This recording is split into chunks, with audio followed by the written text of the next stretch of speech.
We'd like to tell you you're about to see a miracle. Police officers should know better than that.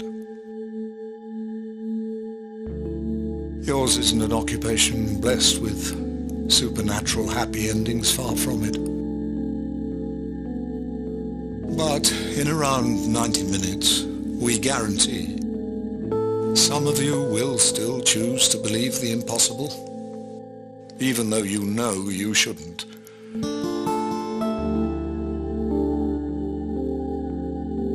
This miracle involves the murder of many police officers,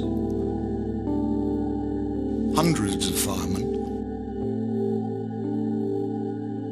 God only knows how many servicemen, good men and women.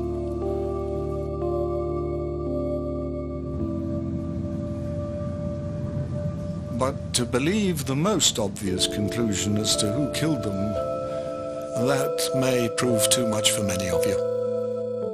Either way, you're about to become a believer in miracles, a coward,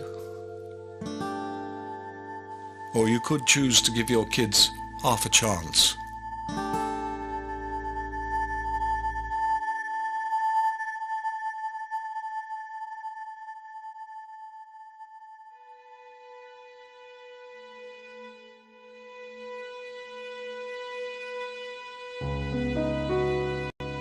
We've all heard about the magic of television. But 14 years ago, this was taken to new extremes. Not just one, but numerous news agencies would report our miracle. And in true prophetic style, they would announce it with great certainty before it had even occurred.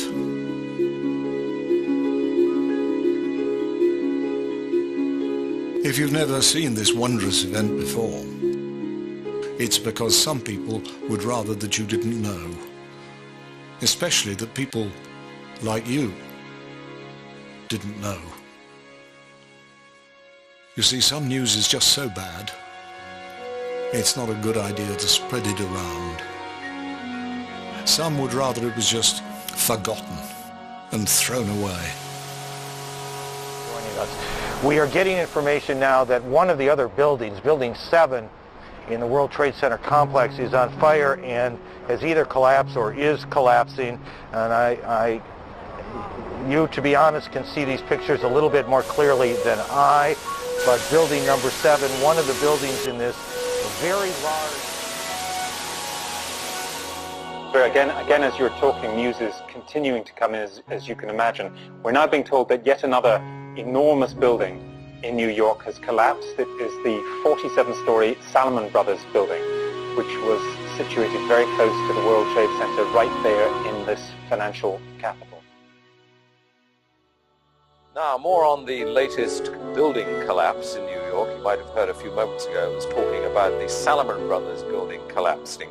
And indeed it has. I'll probably find out more now about that from our correspondent, Jane Stanley. Jane, what more can you tell us about the Salomon Brothers building and its collapse? Presumably there were very few people in the Salomon building when it collapsed. I mean, there were, I suppose, fears of possible further collapses around the area.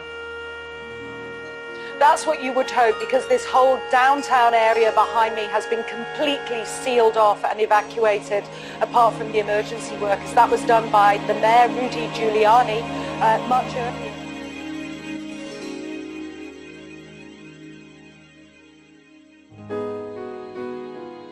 Reporting the collapse of a building while it's still standing bolt upright in plain view, well, just once is bad enough. To do it at least 4 times might be deemed careless, and that's what we're meant to believe. But World Trade Center Building 7, also known as the Salomon Brothers building, fell at 5:20 p.m. Not an hour before, not half an hour or 20 minutes before, but when it did finally fall. Not struck by any aeroplane, or engulfed by a raging inferno, it hit the ground within 7 seconds. It would take US authorities 7 years to announce it fell due to normal office fires, in a report now proven to be riddled with lies and fraud. We all believed in a fairy tale once.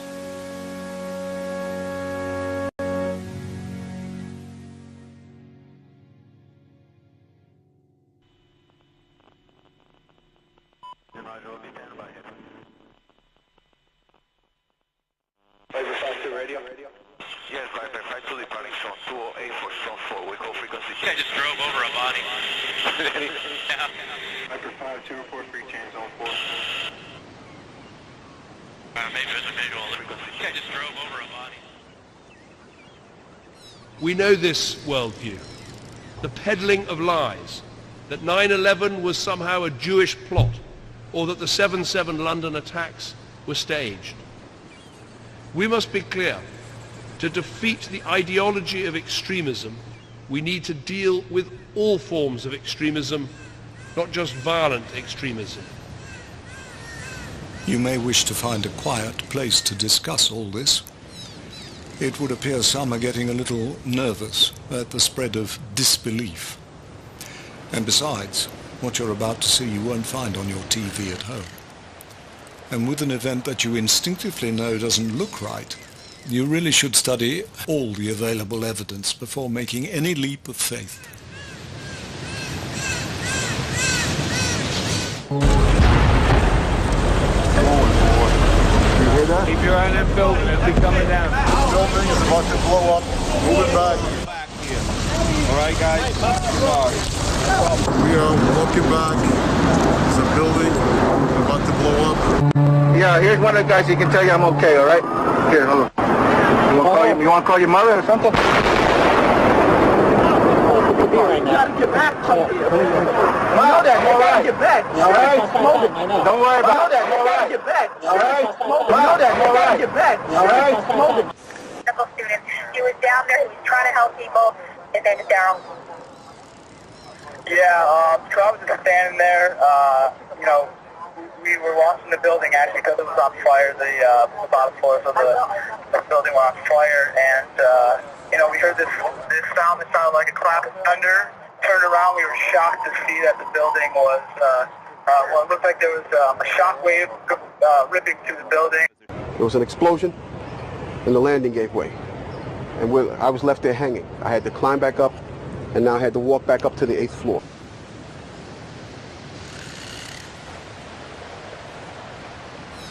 Dus dit is controlled demolition. Zeker weten. Zeker weten. Er is nagesprongen. Dit is in opdracht gebeurd. Dit heeft een team gedaan van experts. Maar dit is ook op 11 september gebeurd. Dezelfde dag? Dezelfde dag. Dezelfde dag? Weet je dat zeker? Ja.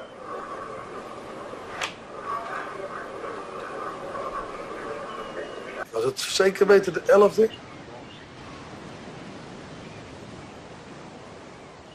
Daar waar ze.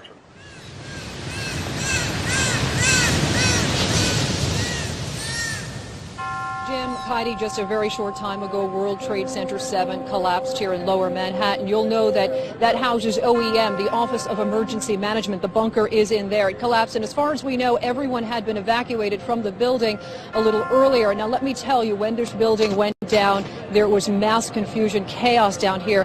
I looked around, and all I saw was a wall of police officers running for their lives. And I'm going to call in Bill Rosati. He was here when it all happened. He saw it for himself. Bill, if you can just tell us what you saw, what you heard. Well, I was standing like 2 blocks away, and all of a sudden I just seen a big flash, and then I seen the building coming down, and I just seen people just running everywhere, chaotic like. Walking back, there's a building about to blow up. You want to call your mother or something?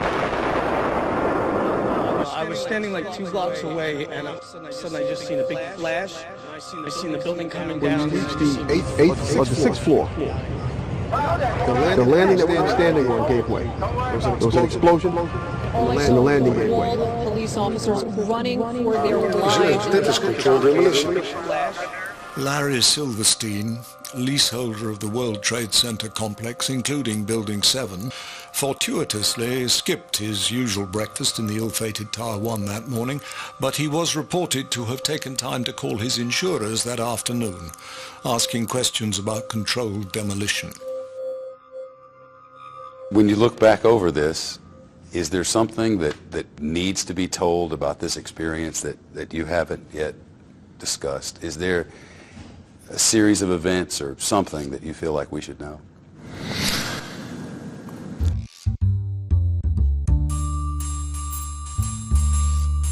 Let's get to calls. Kathy's waiting in Kingsport, Tennessee. Democratic caller. Hi, Kathy. Hi. Morning. I wanted to ask, the well-known attorney, Dr. William Pepper, has sent a letter to the Department of Commerce pointing out that the NIST's report on the destruction of Building 7 on 9/11 omitted important features of the building design, which, if included, would have made the fire collapse hypothesis impossible. Hence, understanding why Building 7 really fell is crucially important to better understanding 9/11 and our current situation. Would you be willing to review that letter and assist in getting the DOC to address the issues raised in it? I'd be happy to review the letter. I have to say I'm not familiar with that correspondence. Anybody with two functioning brain cells and an internet connection can see that there are huge questions about 9/11, yet you will not have one single mainstream media source look into this blatant smoking gun that 9/11 was an inside job. You continually obfuscate or paint the people that are just trying to get simple answers as, conspiracy theorists. The conspiracy theory lies in our government. Well, thank you so much, Michael, for your call. I'm a retired Army senior NCO with over 23 years of service.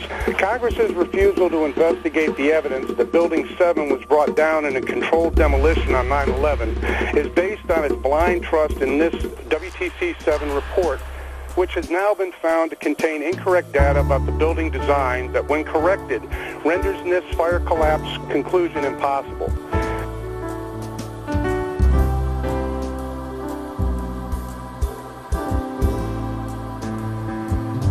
The evidence that the World Trade Center Building 7 was brought down with explosives on 9/11 is real and proven, and more people are waking up to it every day.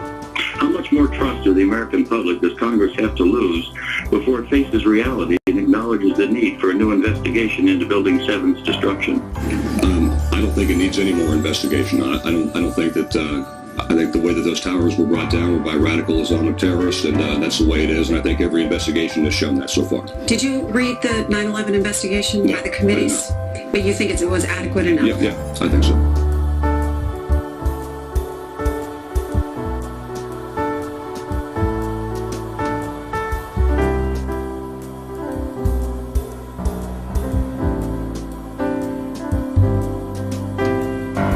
National Institute of Standards and Technology acknowledged that the World Trade Center Building 7 fell at free-fall acceleration for over 100 feet on 9/11, which means it was meeting no resistance for 8 stories.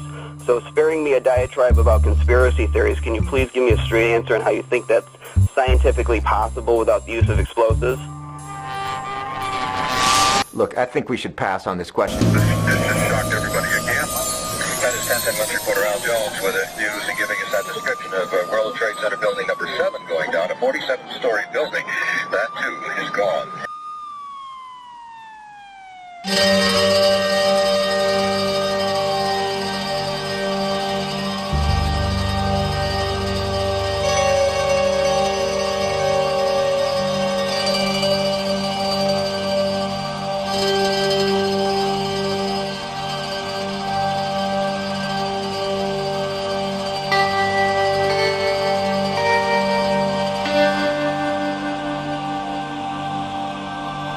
Imagine an Italian police officer who'd never heard the word mafia. Happy days for organized crime. Now imagine the majority of every police force who'd never heard the term false flag. A false flag is a highly covert operation, usually initiated by military or intelligence agencies within a government, to attack its own country and its own citizens, only to blame another country, most usually one you wish to invade or eradicate but need a good reason to rally public support. Terrorism usually does the trick. And if you think the notion of governments killing their own people for political leverage died out in the games of Rome, you're about to be proved wrong. Because even dead coppers and firemen, those who are often first on the scene of a false flag attack, are nothing but very useful statistics to enrage any public sick of funding expensive wars.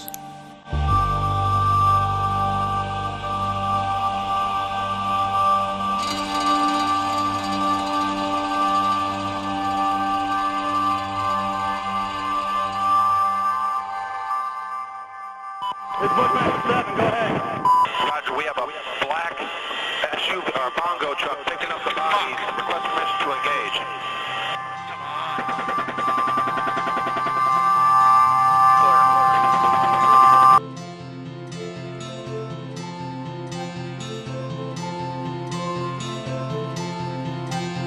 Matt Campbell's brother Jeff died on 9/11. One of 67 British citizens who happened to be in the wrong place at the wrong time. He was attending an office meeting in the North Tower of World Trade Center when it was struck by the aircraft. Like anyone who's bothered to study the collapse of Building 7, Matt is unconvinced by the official narrative Mr. Cameron is so keen for us all to adopt. Yes, Matt is a non-violent extremist, and he's come to the US to meet just a few like-minded threats to democracy. Except these happen to be firefighters, soldiers, and police officers. I wanted to help people, but then again, I wanted to make money too. I was in engineering school in San Diego State, and I was in my third year, and I started looking at, of course I had 2 children at the time, and so I said, well, engineer or a cop. Cop was making more money than engineers at that time, so I became a cop, California Highway Patrol. My first duty assignment was in a pretty bad area called South Los Angeles, and it's a high crime area, and chases and stuff like that. Pretty exciting. I got a lot of awards for being Officer of the Year and for bravery. I got a Medal of Valor for saving someone's life. I woke up to 9/11 around 2005 when I seen Building 7 go. Even though I seen it on 9/11 2001, I seen it go down. It was almost like a ghost, you know. It went down and then it went out of the consciousness. For some odd reason, it seems that police officers do not want to go left or right. They want to stay right down the center. They don't want to make waves. They don't want to cause any attention to themselves because of promotion, because of retirement, pensions. And it upsets me big time. It really upsets me that we should have many more police officers speaking up because it's so obvious. All you got to do is look at the 9/11 Commission report and say, well, wait a minute, they left out an entire building. I mean, we don't work that way as police officers. When we're assigned to investigate a collision, a 3-car collision, if we don't have 3 cars in that collision report, our sergeant will jump down our throat. Not look at the evidence, to ship evidence over to China to destroy a crime investigation the way we did. I mean, it was completely destroyed. Police officers should look at that and say to themselves, that's the crime right there. That needs to be investigated. You can't sit up there and destroy a crime scene the way we did without investigating, without photographing, without analyzing evidence, without going to witnesses and getting full statements. Building 7 went down in a controlled demolition. How did terrorists from Afghanistan, from a cave in Afghanistan, get into this building that was a hornet nest of alphabet agency in that building? There's no way that building could have been compromised. Whoever was involved had to be at the highest levels of an organization, of our government.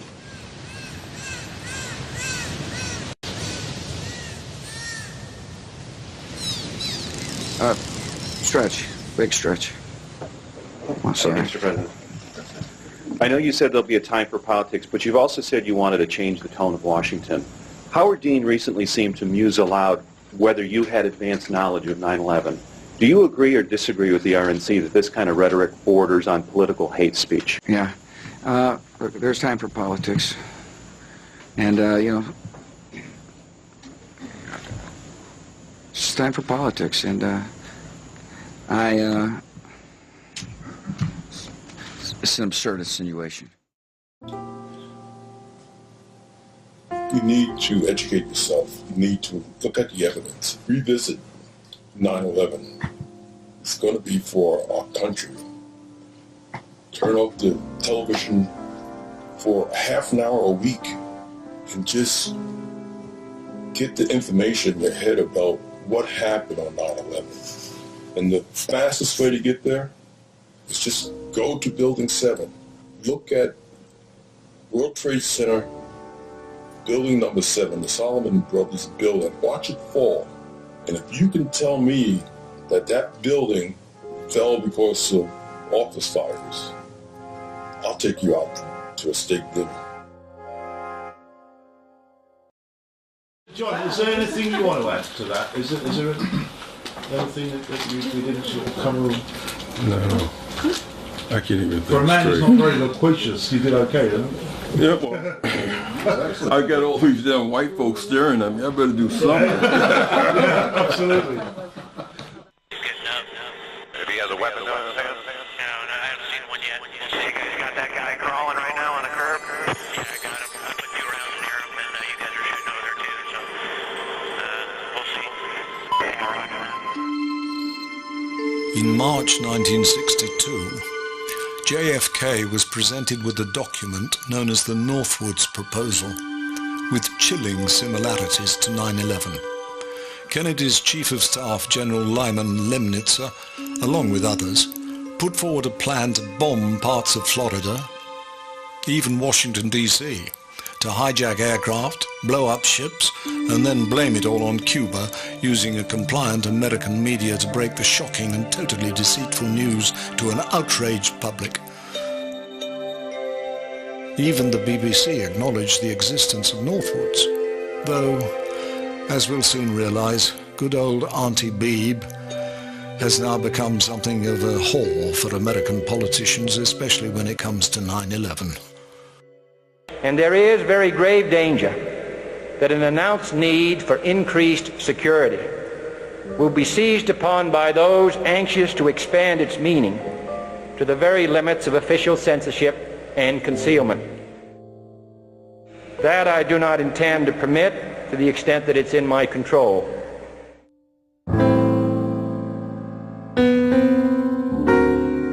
President Kennedy refused to give his blessing to a bombing campaign upon his own people by his own people.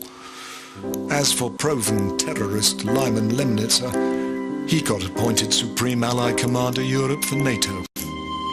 Here's a better shot of him, although he still managed to get buried in Arlington Cemetery, despite being a traitor.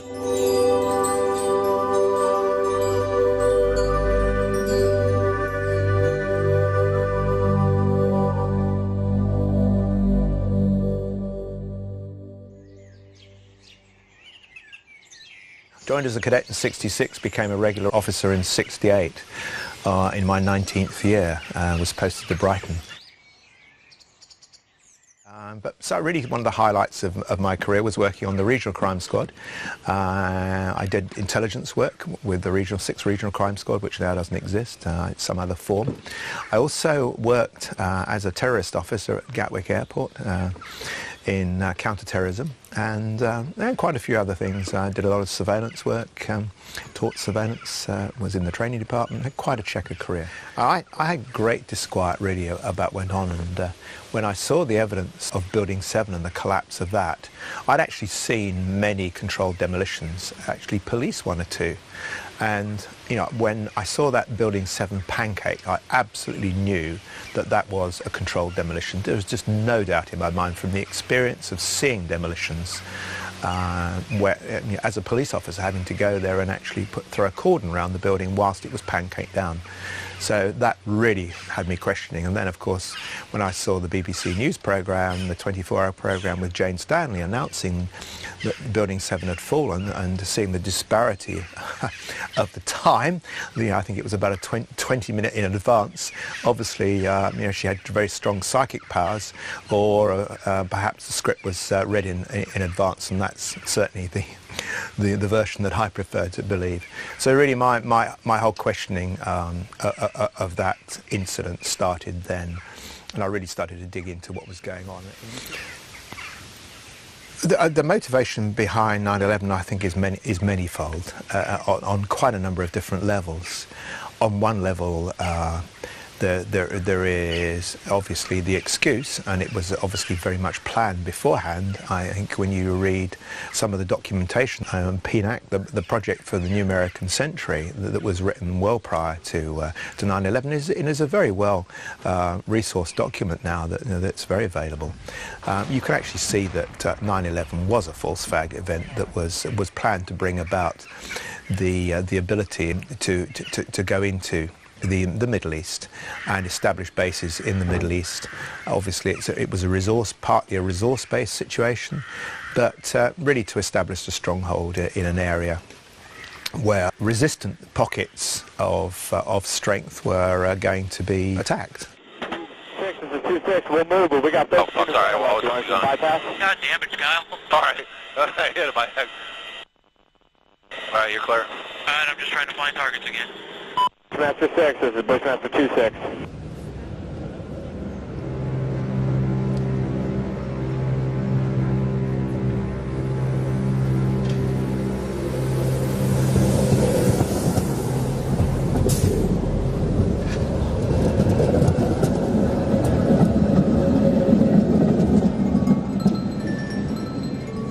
Since 9/11, the machines have taken over. Your emails are read, your phone calls monitored. Almost our every move surveyed by our so-called security services. And in a world we are told is fraught with danger, we are supposed to trust our government's paranoia is actually all in our common interest. However, there is an alternative view. If Building 7 was demolished, as all the evidence suggests, given that the US government ignored it completely in the 9/11 Commission report, and given that they have already proven their willingness to attack their own civilians when deemed necessary, we should also consider that such surveillance is just as likely to serve as a very good way to monitor how many unbelievers in the government's official miracle there truly are. We all know that to demolish a building requires planning and foreknowledge, and wouldn't you be a little paranoid if the foreknowledge had been discovered? On 9/11, we obviously have a few things which for historians are now bizarre. We need to investigate them in more detail. One thing, is the World Trade Center 7, which collapsed. That is well known. Another thing, maybe less well known, is the so-called put option issue. A put option, for those who are not active on financial markets, is a bet that a share will fall. Okay, you for instance buy shares of Lufthansa, an airplane, and you say, okay, I think this company is doing great, and all you hope for is that the shares are rising. That's the normal, investor thing. But people don't know that you can also bet on a share that is falling and make a profit from it, and for that you need a put option. Because actually your speculation is then that this share is going down, and if it really does, you get a lot of money. That's the framework. Now on 9/11, we can show that you have put options on American Airlines and United Airlines. And these are exactly the two companies which were involved because their planes were used for the terrorist attack. I have a colleague here in Switzerland. He's in Zurich at the University of Zurich, and his name is Professor Mark Chesney. And he has looked at the put option issue, and he can prove that there was insider trading on 9/11. So some people knew that this terrorist attack was going to happen. And What he looked at is when there was insider trading, in the sense of that many people thought the airlines were going to go down in many different countries, and they just bought put option on Singapore Airlines and Swiss Airlines and British Airways and American Airlines. Now that's not the case. It's just on United Airlines and American Airlines. So that's very specific foreknowledge that you need to actually pick the right airlines. They said it was a reputable firm that had placed these airline put option trades. Tell us about this reputable firm, Alex Brown. Yeah, it was Alex Brown, which is a subsidiary of Deutsche Bank. And they said that this is completely harmless. But what is really interesting here is that the executive director of the CIA at the time of the 9/11 attacks came directly from Alex Brown. And another interesting thing is that the CEO of Alex Brown, on the time of September 11th, on the next day he resigned from his post, even though he had still a contract for 3 years at Alex Brown. So this is a little bit strange, isn't it? Well, it demonstrates a direct pipeline of information between the CIA, Alex Brown, where these put options are. And I believe after the events, something like $5 million of profits were never claimed, correct? Yeah, there are different numbers out, but we can say something in between 2 million and 5 million, yes. So, to sum it up, you had insider trading on 9/11. Somebody, knew that you can make $1 million or more, even on a day where people get killed, when it's all a tragedy. Some people get rich on that very day. And what we as historians would expect is that on such an issue, you would have a very thorough investigation by the Security and Exchange Commission, SEC. And that didn't happen. It just didn't happen. What we saw was that the Keane report, which is the investigation that the government of President Bush said could happen, that this investigation said, yes, there was insider trading, but we couldn't trace it back to Osama bin Laden. Okay, so to whom could you trace it back? That'd be the next question, but they just don't do it. They just don't do it. So the put option issue is something that needs to be clarified if ever we want to understand the terrorist attacks of 9/11.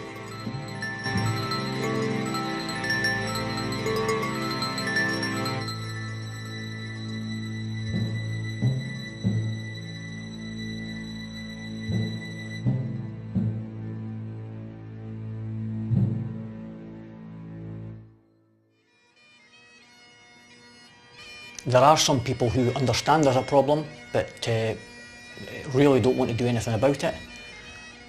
Possibly it's fear, maybe they want to remain in their own kind of comfort zone.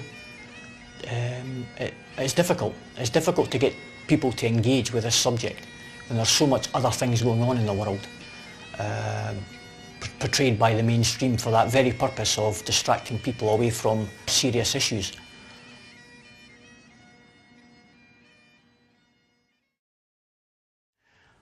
I joined the fire service in November 2000 and I'm currently employed by the Scottish Fire and Rescue Service in Edinburgh. I've been aware of the problems with the official story for 9/11 since approximately 2010. For a period of time I was in a state of shock that we had not been told the truth about that event. I was surprised that I hadn't seen Building 7 before. It's not something that's been publicised. There are not many people that know about it. If you want to know about Building 7, you more or less have to go on the internet and research it for yourself. But we really couldn't see a lot of damage from this angle, from the north side of the structures. That's why everybody was so surprised when all of a sudden it just fell. Now, the other thing, too, I presume it had been burning for some time. As you indicated, there was nobody inside, and we hope no danger to anybody when it went down. Well, that's the thing, is that when number 2 went down, I don't think, and I know I with myself in that group, I never thought these things would fall down. I mean, we were watching them, you could see them burning, a lot of it was damaged, there was fire coming out of the top, but I just never for the life of me thought that these huge buildings that have been here so long would actually just fall, and that's what happened, they just crumbled. Well, as reporters, you kind of run to the scene, and that's what happened with some of the firefighters and police, too. They ran to the mainstream media, in my opinion, have toed the line as far as the establishment story is concerned, and they've painted people who are searching for the truth as a bit cuckoo. It's something we should be concerned about, especially for future generations. Men and women that have children and grandchildren, this is going to affect them unless we do something about it. If we don't do something about it, as I've already said, it will come back and there will be serious repercussions. If we are to believe the official story that these office fires caused that building to collapse, then we have a major problem worldwide with other buildings that have all been built in a similar nature.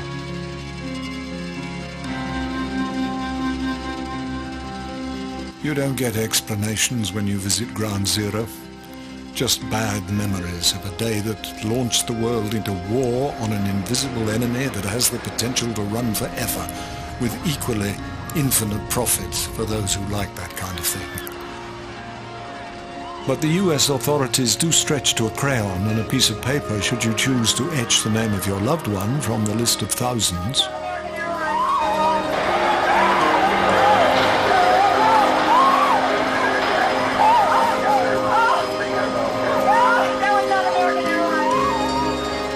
Matt's would-have-been sister-in-law had only been engaged to Jeff for weeks when he was murdered. Caroline has yet to bring herself to the memorial. She immediately joined the military after 9/11, as was no doubt the desired effect, but now has to live with the knowledge that the official explanation of her fiancé's death grows more and more untenable the more she studies it. Matt hopes the new World Trade Center 7 is a little more robust than its predecessor.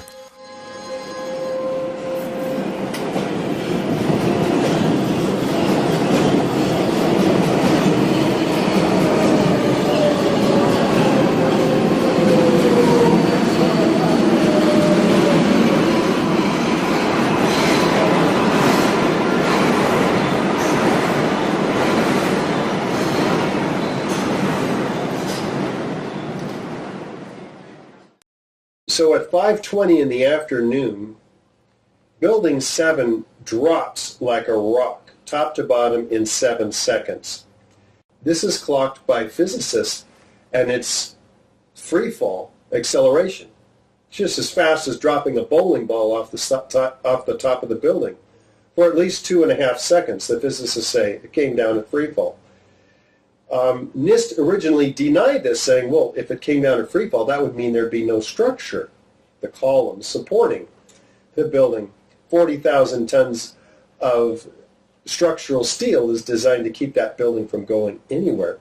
So NIST is forced in a public conference by members of AE 9/11 Truth, David Chandler in particular, to acknowledging that, oh, yeah, I guess it did come down by free fall. And they admit that in their final report, but they do not acknowledge the implications of that, which are that all of those columns had to have been removed at once. All 80 columns on each of at least 8 floors, because that's the distance for which the period of free fall occurred, 2.25 seconds according to NIST. So this is rather incredible. You cannot have a building falling at free fall, which means not one of those columns gave any resistance without all of them being taken out by explosives. And of course, this whole theory is that there was a fire on the 12th floor, which caused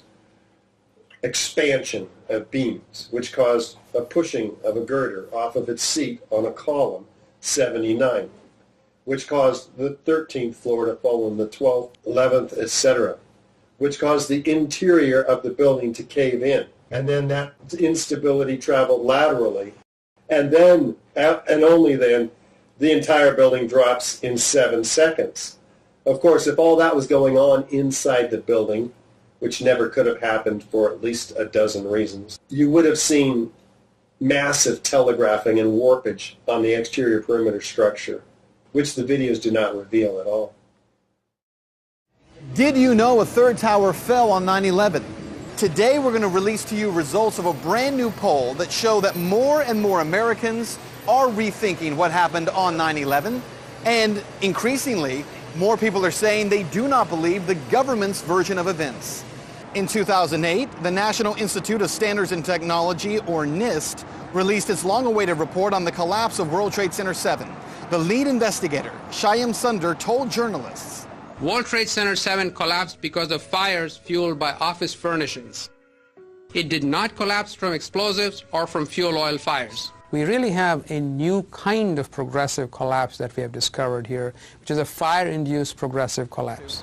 As of today, 2,000 professional architects and engineers from around the world have come out to say that the NIST claim that Building 7 came down as a result of simple office fires is not only untrue, it's not possible. Tony Zambati, a mechanical design engineer with 27 years of experience in the aerospace and communications industries, and one of those 2,000 engineers calling for a new independent investigation into the collapse of Building 7 and the World Trade Center towers. What a legitimate investigation would have done would have been to interrogate anybody who had access to those interiors.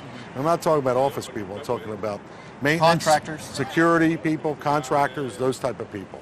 That's never been done. That has never been done. And I was going to ask you that too. Is that ultimately the goal here, is to get, I've heard, to get an independent investigation? The claim from NIST, the final report that they released in 2008, I believe it was, right, says that that building collapsed as a result of office fires. Right. And you all say that's not only not true, it's not possible. Why is that? It is not possible.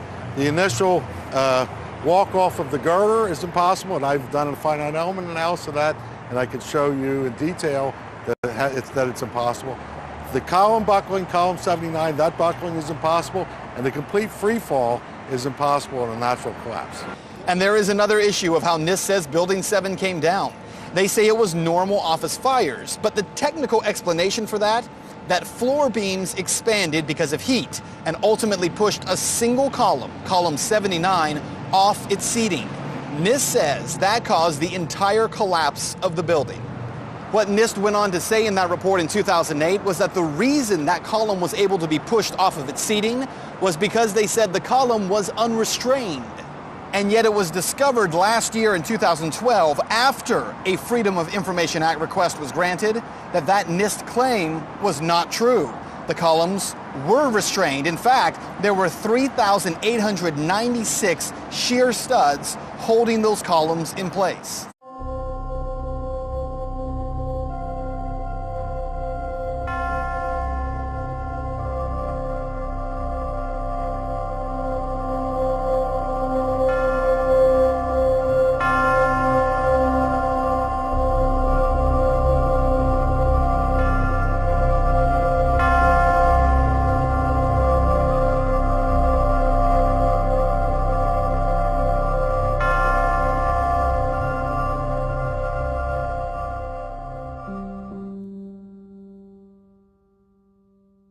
Matt has made the short journey from Ground Zero to meet two former emergency workers who were on duty on 9/11.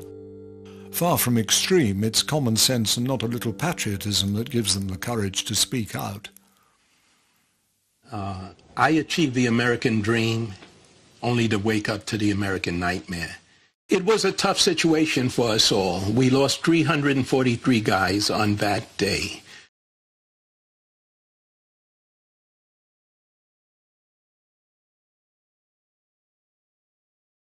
I retired with 32 years total. You know, they added up part of my military time and my police time. There's no way in the history of history that a steel frame building of that magnitude has ever come down from a few pockets of fire.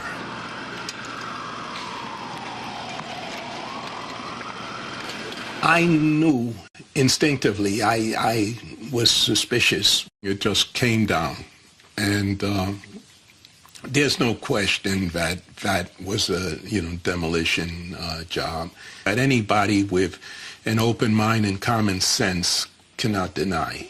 The fire department mentality is such that it's patriotic, it's pro-government, it's pro-normalcy, and especially when we were doing the funerals. I did 7 and I couldn't do any more.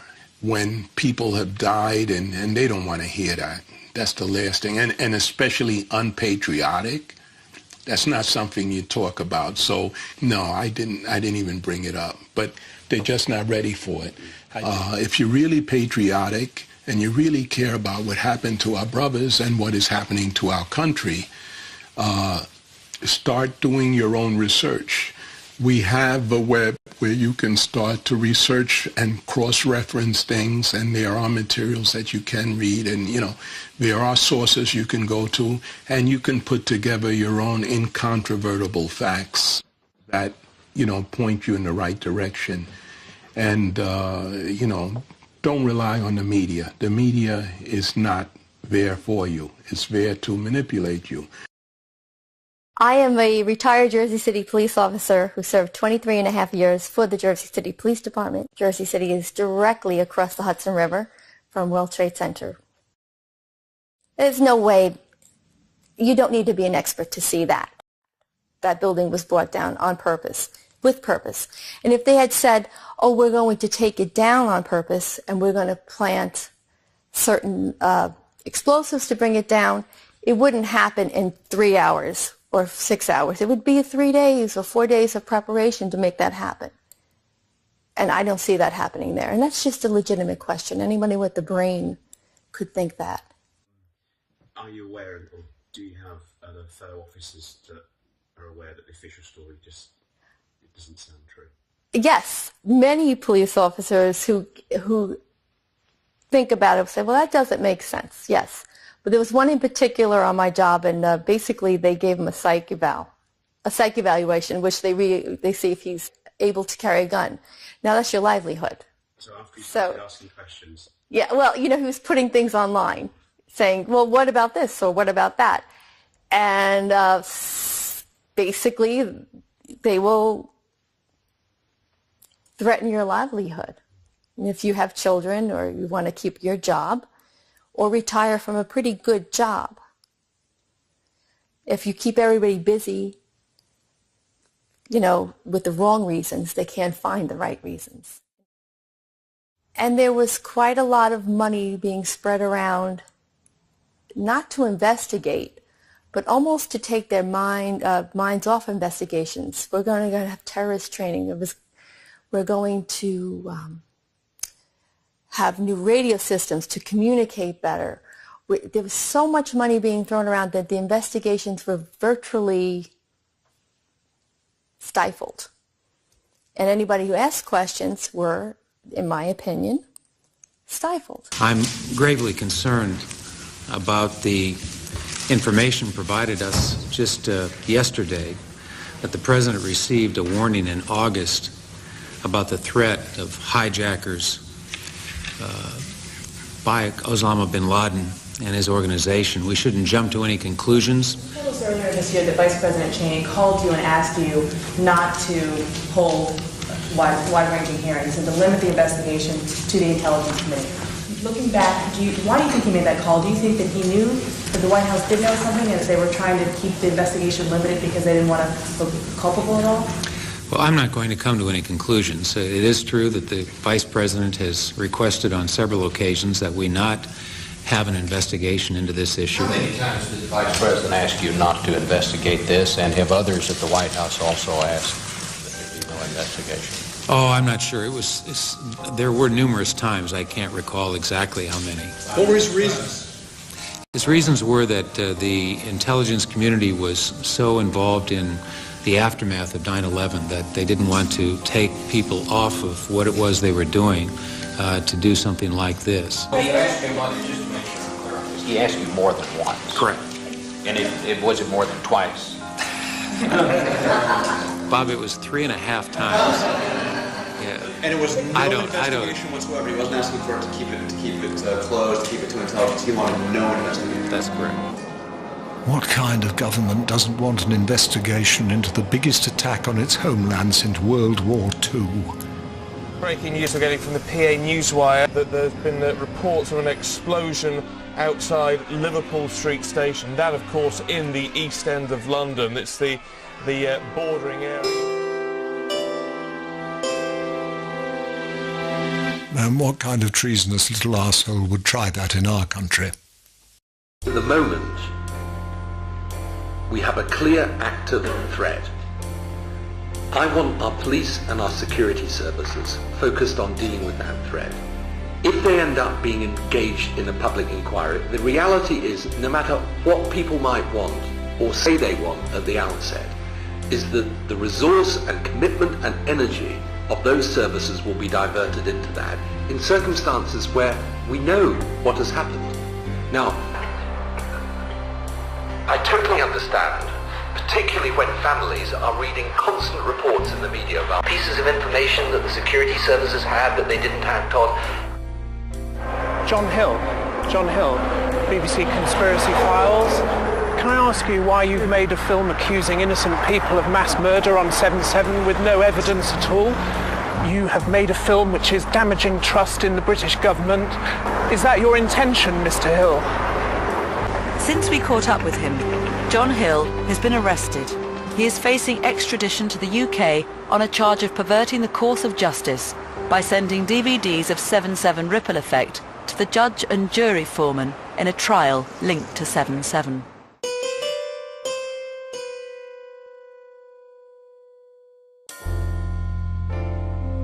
The BBC decided not to make a programme about John Hill's court case.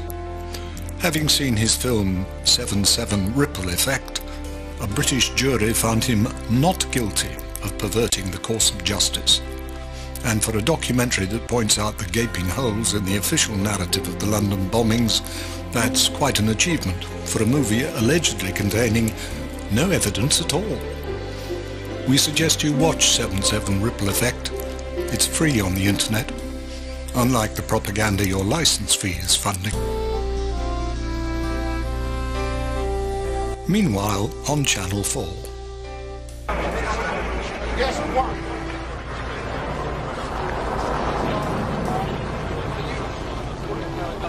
She was brought to the hospital just before 11 o'clock today. She was taken to theatre, and after about an hour undergoing surgery, she died at about midday.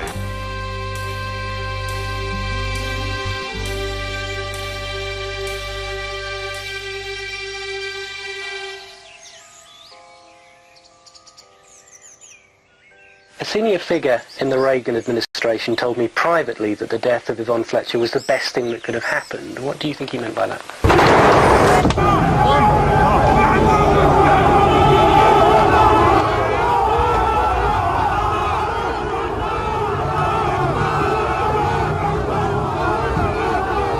The political dimension was that it changed the attitude of the British government toward Gaddafi. And it affected many Europeans as well. His report raises the most profound concerns about the intelligence services in Britain and America. Oh no! Shot in the leg. Oh God!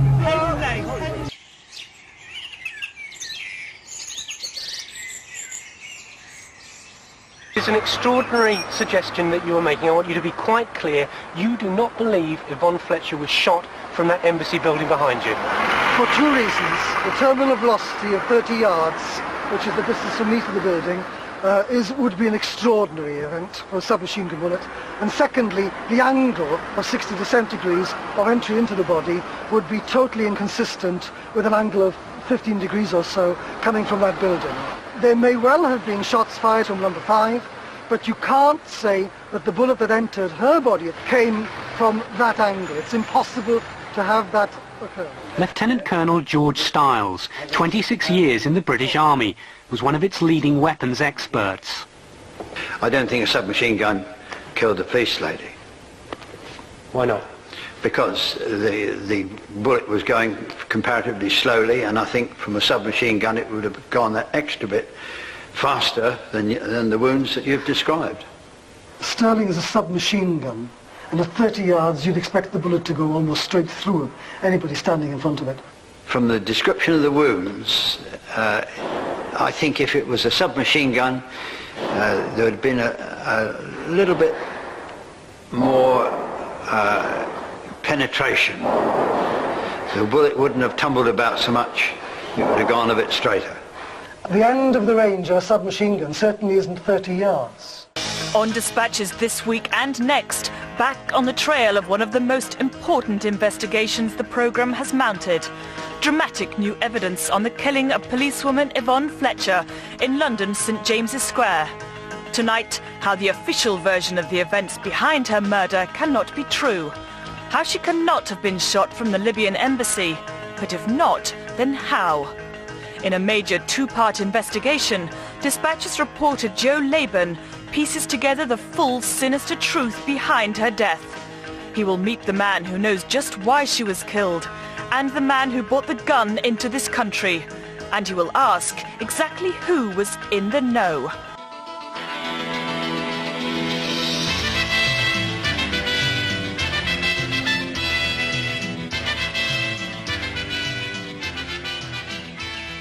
A senior figure in the Reagan administration told me privately that the death of Yvonne Fletcher was the best thing that could have happened. What do you think he meant by that?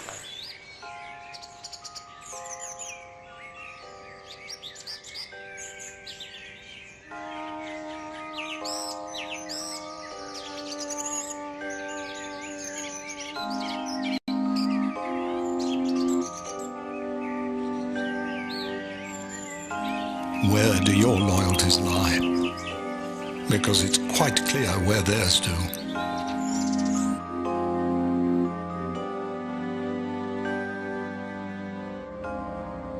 Let us never tolerate outrageous conspiracy theories concerning the attacks of September the 11th. Malicious lies that attempt to shift the blame away from the terrorists themselves, away from the guilty. Mr. Secretary, according to the Comptroller General of the United States, there are serious financial management problems at the Pentagon.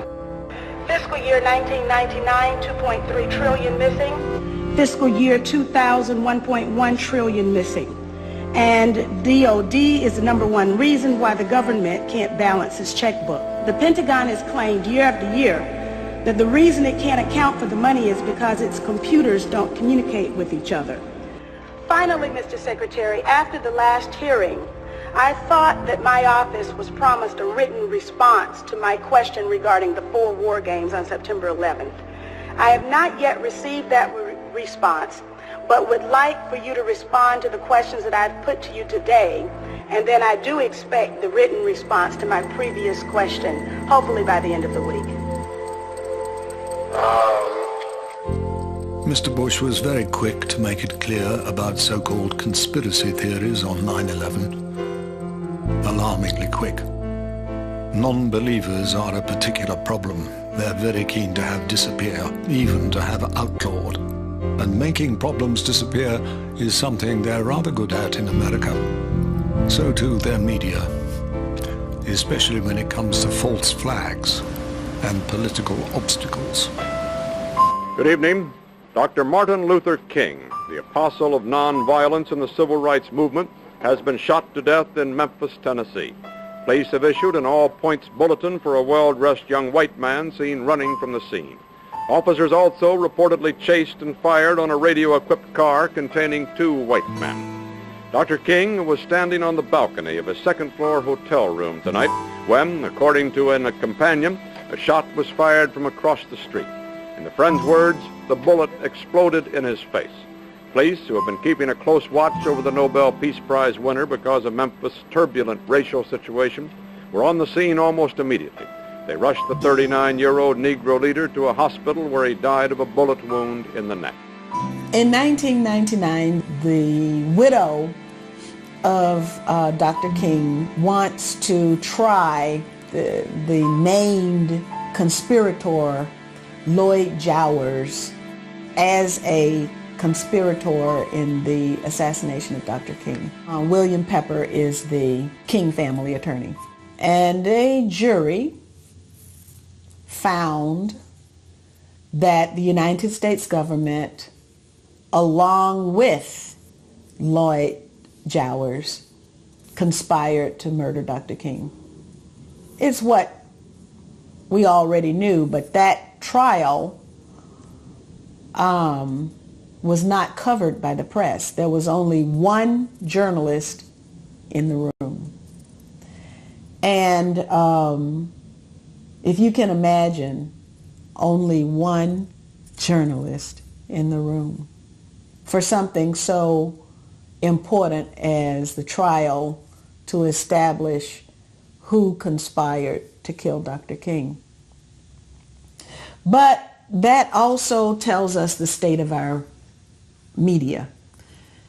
It was at that trial that Dr. King was specifically targeted by name in the counterintelligence program.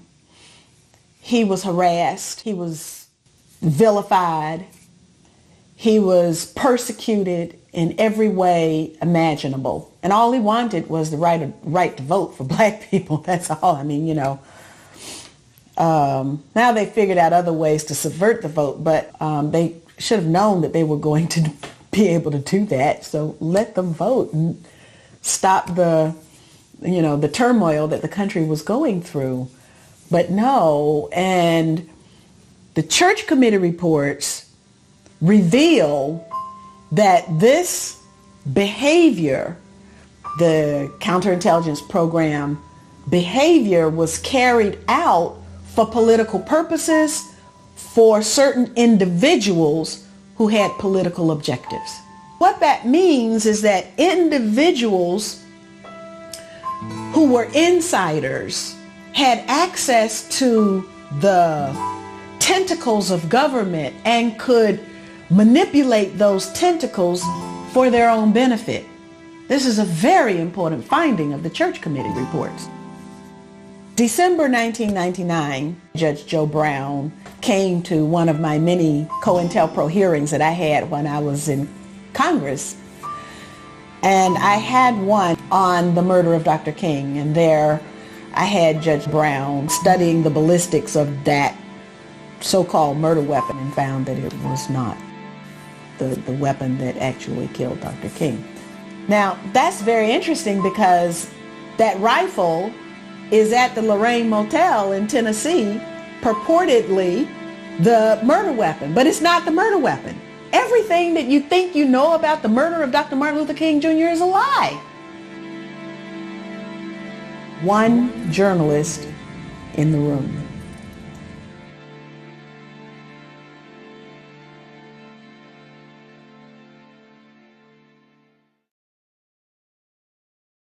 So Robbie, Cheney changes his story. Let me just briefly explain why. In this documentary on Showtime, he says that there was a shoot-down order, that he actually said he was going to shoot down the plane to save lives, which actually contradicts the 9/11 Commission report that says that there was no order made. Why do you think he changed his story here? Well, because I think that he probably thought that people didn't remember that he had presidential emergency powers on that day. And I mean, the testimony shows that Cheney, you know, was at least criminally culpable for not issuing an evacuation order. During the time that the airplane coming in to the Pentagon, there was a young man who would come in and say to the vice president, the plane is 50 miles out, the plane is 30 miles out. And when it got down to the plane is 10 miles out, the young man also said to the vice president, do the orders still stand? And the vice president turned and whipped his neck around and said, of course the orders still stand. Have you heard anything to the contrary? Plane's 10 miles out, 20 miles out, 30 miles out. Does the order still stand? Cheney's saying, of course they still stand. Obviously he's talking about a plane coming close. Why do you think there wasn't an evacuation order issued from the Pentagon?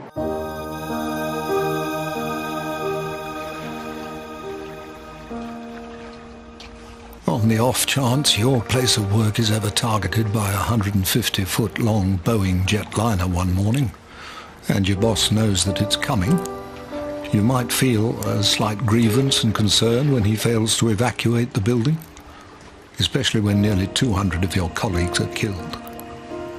April Gallup and her baby boy suffered serious injury at her Pentagon office when it was struck just yards from her desk. Foolishly, she believed she had a right to question this and other failures in a court of law and to get a fair hearing. But like most questions that surround 9/11, not only do they get fudged, nor make the front pages, they get very special treatment from a judge.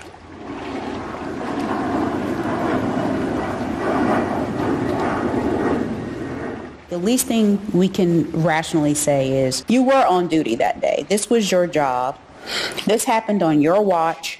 We don't know, based off evidence, whether you were intentional, deliberate, or you were indirectly involved just on the basis of this was your duty. For example, like a CEO. No, you're not responsible for the person the accountant who might run off with all the money, but you're the CEO. You should know the people that you hire. You should know, the type of people that you hire. So we thought that that was a fair, rational premises to bring to court because you failed. I first realized about it through my attorney. He was going over the likelihood of, we would have a higher likelihood of being challenged than we would of it going through proper, I wouldn't say proper, but going through in a more smooth manner, like it's due process, that he felt like we would have more challenges. So I was wondering, okay, I expect that. What would that be? And that's when he let me know about Mr. Bush, relative, being one of the judges. So I didn't know how close he was. I just was told that he was a cousin. I don't know if he was first, second, third. I didn't know his numerical, but the issue was, even me, not knowing, the legal world, that I just felt like that's conflict of interest. My first thing was, okay, I'm sure you know legally what you could do to try to handle that or to deal with that, whether it's file a complaint, which I wouldn't know what he would do, but said whatever you need to do, try to work through that because, wow, that is going to be a problem. Well, he got sanctioned and they considered the case as frivolous and it was thrown out. And so that was a big disappointment because we never really got to really present the bulk of the information and the evidence. And so with the frivolous claim, that meant, and not on top of that, we're going to sanction this fine.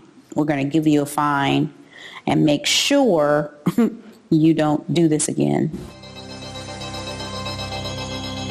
Judge John Walker leads a charmed life.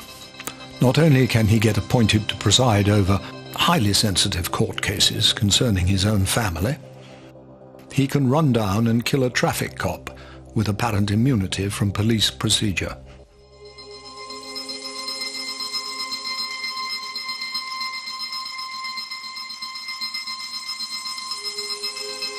It's 4 o'clock. I'm Rupert Bartier. The Chief Inspector of Schools has published what he describes as a sometimes shocking report into claims of extremist plots to take control of schools in Birmingham. The Chief Inspector of Schools in England delivers a damning verdict on the way some schools are run in Birmingham. The Education Secretary says new rules will be drawn up after 5 Birmingham schools were put into special measures over claims of Muslim extremism. The damning verdicts on the Birmingham schools at the centre of an alleged Muslim plot. 5 schools in Birmingham are being placed under special measures following claims they're under the influence of Islamic extremists. An Ofsted report into the so-called Trojan horse plot claims schools, including Parkview, Golden Hillock and Nansen, were being run under a culture of fear and intimidation. Head teachers have been forced out of their jobs and pupils exposed to radicalised views. The chairman of the Education Trust at the centre of the alleged Trojan horse Muslim takeover plot in Birmingham schools has resigned along with his fellow trustees. The trust was the focus of allegations made in the anonymous Trojan horse letter, which is now widely believed to be a hoax. If you've never wondered why all the same stories are on all the same channels, maybe it's time you did. Because despite all these media organizations being supposedly independent, they're obviously not. Either that or it's one hell of a coincidence.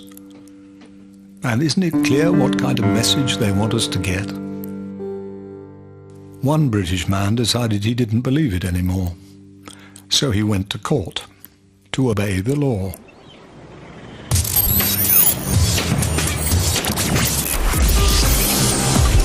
Most of us think we know the story of 9/11, that planes hit the Twin Towers and that they collapsed, taking World Trade Center 7, a nearby skyscraper, with them. But a group of people known as truthers think that's not the whole story. Now, their evidence isn't often heard, but on Monday, February 25th, a court case in Horsham, a small town in West Sussex, was set to give a voice to people who believe that we haven't heard the true story of 9/11. One such man is Tony Rooke, and on February 25th he had a rare opportunity to showcase his evidence in a tiny regional magistrates court in the town of Horsham in Sussex. Tony was on trial for failing to pay his TV licence, which is used to fund the BBC. Tony claimed that to pay the fee meant funding terrorism, because the BBC is implicit in a cover-up which had sparked the so-called War on Terror. I'd written to the BBC in 2005-2006 and asked them if they could give me the original source for the story about World Trade Center 7 having gone down, which they reported numerous times before it occurred. They asked me to file a Freedom of Information Act request, which I did, and that came back saying that they couldn't tell me, so that was a lot of use. And to this day, the BBC have never revealed, or not bothered to investigate, the original source for the story of World Trade Center 7 going down. They've turned around since and said, oh, it was Reuters, news agency, that gave us the information. But that's like saying, where does sugar come from?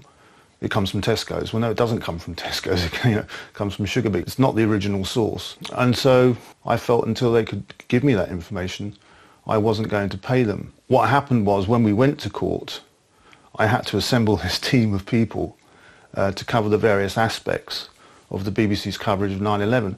And when you look at it, to say it's deceitful would be polite. Among the witnesses due to be called was Tony Farrell, a former senior intelligence analyst from South Yorkshire Police, who claims he was fired for publicising his views on 9/11. I went to my organisation with a plea saying all the evidence stacks one way and it points towards internal tyranny. Can you show me proofs that the threats from Islamic terrorism? Because without the proofs, I'm not prepared to lie for you. Now, they didn't say I was wrong, Tony. They didn't offer any proofs. They simply said, Tony, we are just the government foot soldiers. You and I will never get them ever to tell the truth. But if you don't go along with it, basically, we'll have no option but to withdraw your privilege from the organisation, and actually your views are incompatible with being a principal intelligence analyst. They offered me resignation, they offered me to retire, they took me to the occupational health, but I said, no, you're going to have to sack me for this. The police force didn't comment on the exact circumstances of his dismissal, but confirmed that Mr. Farrell's position had become untenable.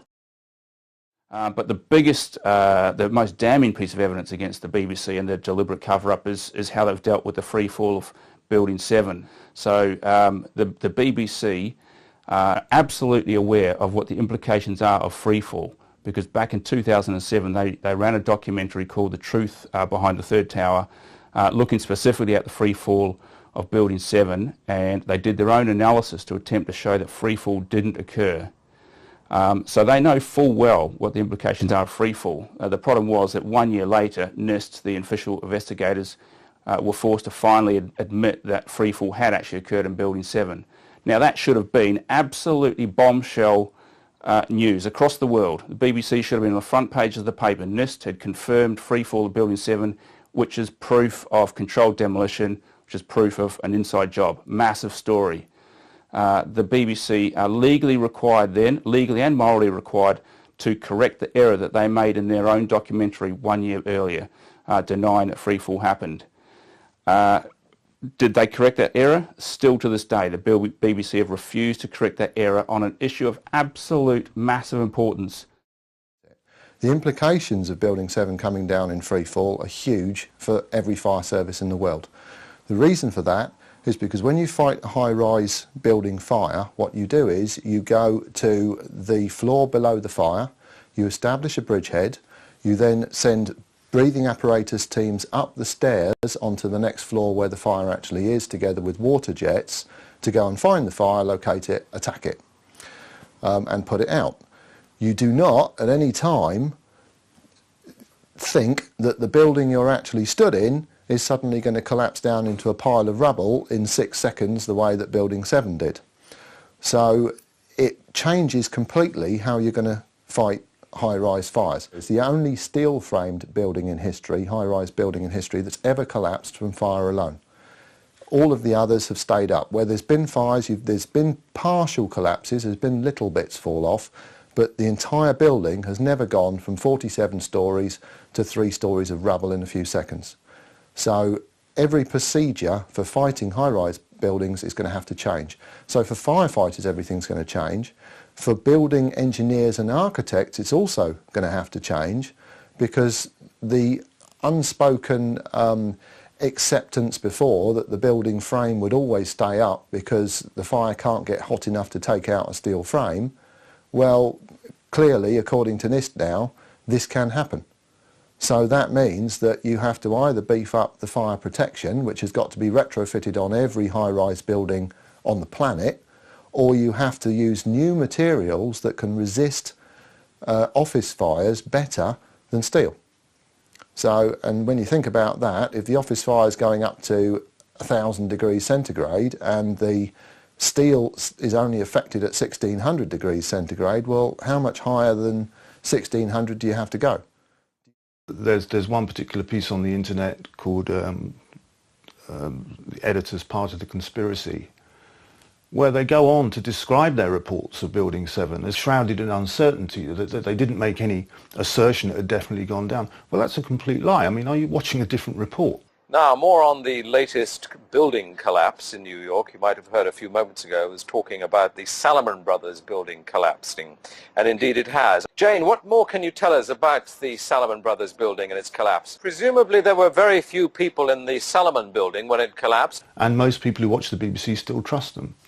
3 million people, I think, watched Conspiracy Road Trip. And in that, one prime example of this would be the questions surrounding the flights. Now, they interview a guy called Robert Haddow. Now, Robert Haddow is a light aircraft pilot, and he takes up one of these young conspiracy theorists that the BBC have roped into doing this programme to try and convince them of the error of their ways. Now, what happens is, takes the girl up in the aircraft, fly around for a bit. It's a light aircraft. Look how easy it is to pilot a plane. Yes, no, I'm not, all right. So how easy do you think it would be for an amateur pilot to fly a big, massive airliner jet? Well, in fact, it's easier to fly a big jet. I mean, do you know much about Boeings? As a matter of fact, yes. Okay, the exact Boeing that went into the World Trade Centers? All they had to do was fly straight and level towards a target. I don't know why they interviewed Mr. Haddow and portrayed him, or have him portray himself as some kind of expert on commercial jetliners. He's never flown a jetliner, as he said in his email. And he turned around to me and said that the flight envelope, the manageability of the aircraft, capabilities of the aircraft, make flying a commercial jetliner considerably harder than flying a light aircraft. So the complete antithesis of what he says in the programme. Now, the interesting thing is, what the BBC could have done, and any researcher will be able to find this interview in a minute. I flew the 2 actual aircraft which were involved in 9/11, the flight number 175 and flight 93, the 757 that allegedly went down at Shanksville, and flight 175 is the aircraft that's alleged to have hit the South Tower. I don't believe it's possible for, like I said, for a terrorist, a so-called terrorist, to train on a 172 and then jump in the cockpit of a 757, 767 glass cockpit and vertical navigate the aircraft, lateral navigate the aircraft, and fly the airplane at speeds exceeding its design limit speed by well over 100 knots. I couldn't do it, and I'm absolutely positive they couldn't do it. Ian Henshall's the top expert on the paper trail in the country, and he lives not far away from me on the south coast, so I dragged Ian in to give his expertise on the paper trail, which is as frightening as Building 7. The only investigations were the investigations for evidence to fit the pre-decided official story. Before the FBI even started work on this case, they had been told what the story was very, very clearly by the US media in total unison, by politicians all over the world, by the UN Security Council within 24 hours. This was an Al-Qaeda terrorist hit. There was nothing the American government could have done about it. They were completely taken by surprise. Any suggestion about any other possibility is an outrageous slur on the American government and the American people. That's what the FBI brief said before they started that investigation. But at the moment, things look pretty bad. The CIA have got a lot of explaining to do, and the longer they go on in denial, and that is their current position, they flat out deny Richard Clarke's allegation that they must have consciously allowed the 9/11 hijackers a safe passage. Consciously allowed, that's a lot to answer to, and the evidence supports Richard Clarke, no doubt about it. The evidence from the paper trail, the investigations, the Inspector General's reports, it all points to the CIA making a conscious decision to safeguard the hijackers from arrest by the FBI. They argue that these were stray bits of information which never got collated properly. So there's been a lot of debate about that. But in recent years, the scales have tipped right over to the most suspicious possibilities, because it's become clear that this was not lost information accidentally. This was information which was blocked. There were people in senior positions in Washington and New York who were actively obstructing FBI officers who would have arrested some, if not all, of the 9/11 hijackers had they not been obstructed. So when you come to look at the actual detailed characters of the culprits, the alleged culprits, you find some very bizarre stories. You find hard-drinking guys, cocaine-using guys, lap-dancing enthusiasts, getting up one morning and all committing suicide, allegedly because they are, devout Muslims, or they believe they're going to go to heaven or something along those lines. We don't really know. Nobody's bothered to explain it to us in any detail. But certainly there's a lot of contradictory character issues, to say the least. Chichester Police came to us and said that, first of all, the British government was overseeing the investigations and would have ensured there wasn't any foul play. Well, given what we know about Tony Blair's relationship with George Bush and how the British police actually do not have jurisdiction in the United States, that's absurd. That's just indefensibly stupid to say that, to be honest. Secondly, they said that nobody could have kept it secret. Well, it hasn't been kept secret. Whistleblowers have come forward. They've been ignored, but they're there on record. The evidence has come out in official inquiries. We now know that the CIA were colluding, for whatever reason, with the alleged 9/11 hijackers. That's proven.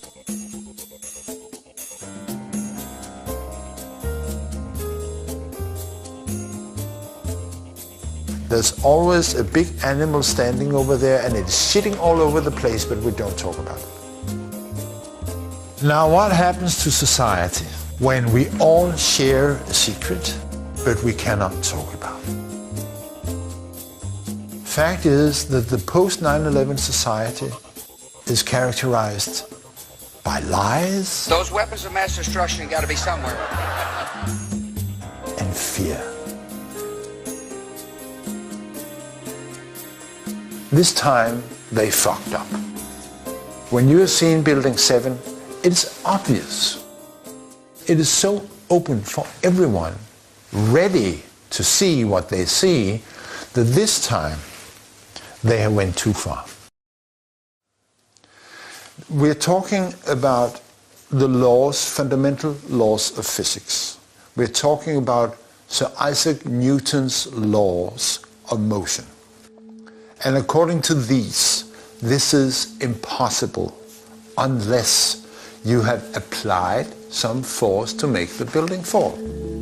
Gravity cannot do that, because when a building is in free fall, all the energy of the building is going into accelerating the building down.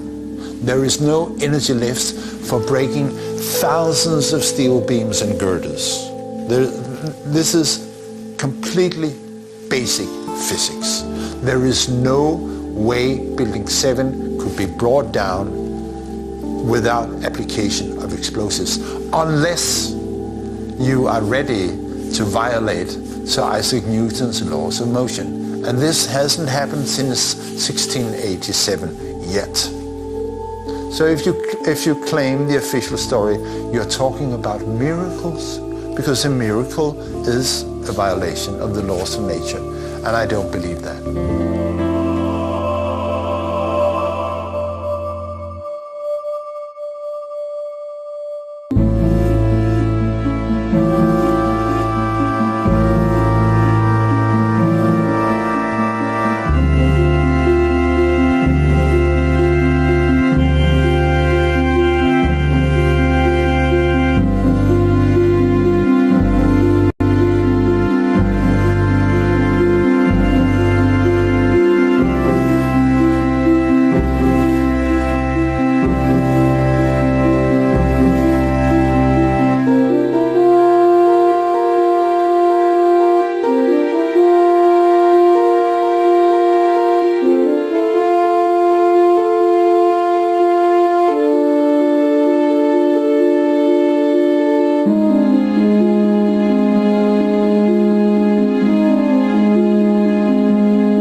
In 1928, the world signed the Treaty for the Renunciation of War, probably the most important law ever passed by the nations of the world, and nobody in this country seems to have heard of it. Now, it was very important because after the Second World War, Germany's leaders were prosecuted at Nuremberg and convicted of 11 breaches of the Kellogg-Briand Pact, which is the Treaty for the Renunciation of War. And that became universal law. Now, when George Bush and Tony Blair walked into Afghanistan and to Iraq, they did exactly the same as Germany's leaders did in the Second World War when they walked into Poland and Belgium and Holland and all the other European nations. Now, it's very important for ordinary soldiers to realize that the judgment at Nuremberg applies to every human being. And one of the key arguments that Germany's leaders made was that they were only following orders. Now, the judges said, no, that's not good enough. If your government breaks the laws of war, you must refuse to obey their orders. And it is that law, which was introduced in 1950, which every one of Britain's armed forces has been breaking ever since. So both the police and the armed forces have a duty in law to refuse to obey the orders to fight in Afghanistan or to support the war in Syria or to attack Libya or to take part in the attacks on Iraq. All of those were illegal.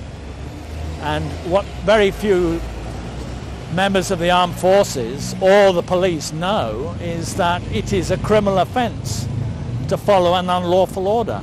And that's what they have been doing for the last 12 years.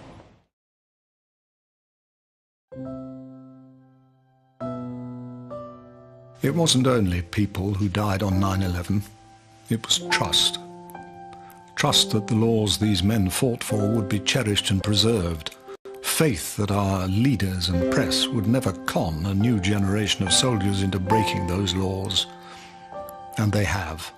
And this time for a series of abject and calculated lies. We've no justification in puffing out our chests with pride every time one of those glorious aircraft take to the sky, when we've permitted all they stand for to be shot down by liars, frauds, and war profiteers.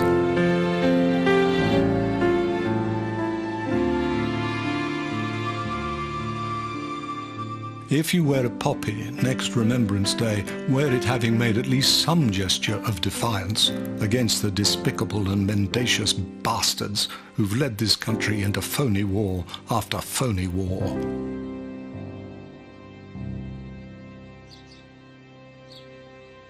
The United States knows that Iraq has weapons of mass destruction. The UK knows. Which could be activated within 45 minutes, including against his own. Any country on the face of the earth with an active intelligence program knows that Iraq has weapons of mass destruction. And if he does not disarm, the United States of America will lead a coalition and disarm him in the name of peace.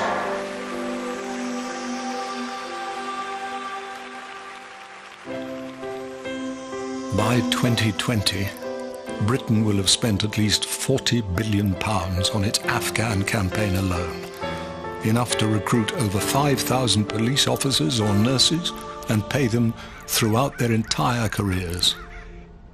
Don't you think he would have preferred that to this?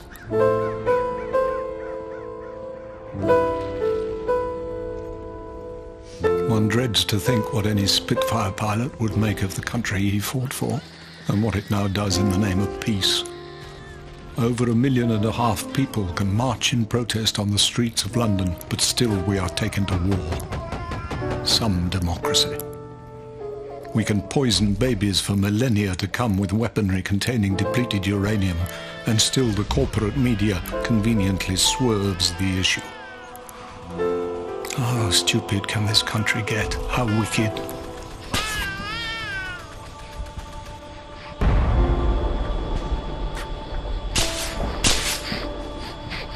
Oh, and this little oik, claiming for expenses to attend a war memorial. Lying about the effects of depleted uranium on our troops and helpless Iraqi children. We asked numerous church leaders to take part in this film. They all declined. A shame. We thought they liked miracles.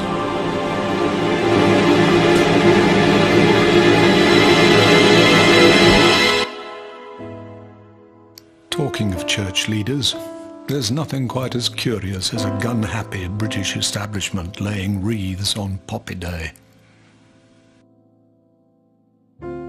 This man's double standards are nothing short of gut-churning.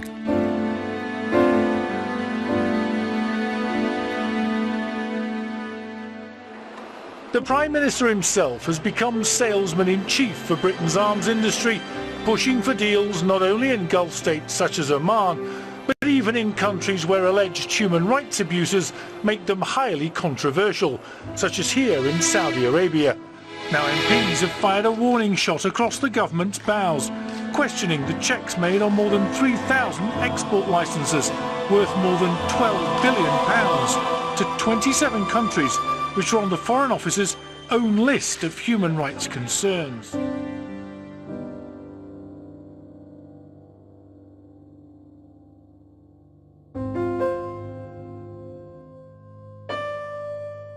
Just how grubby can they get? In 5 years' time, Britain's excursions into the Middle East will have cost each British household over £2,000. Wouldn't you rather have that money? As opposed to killing children?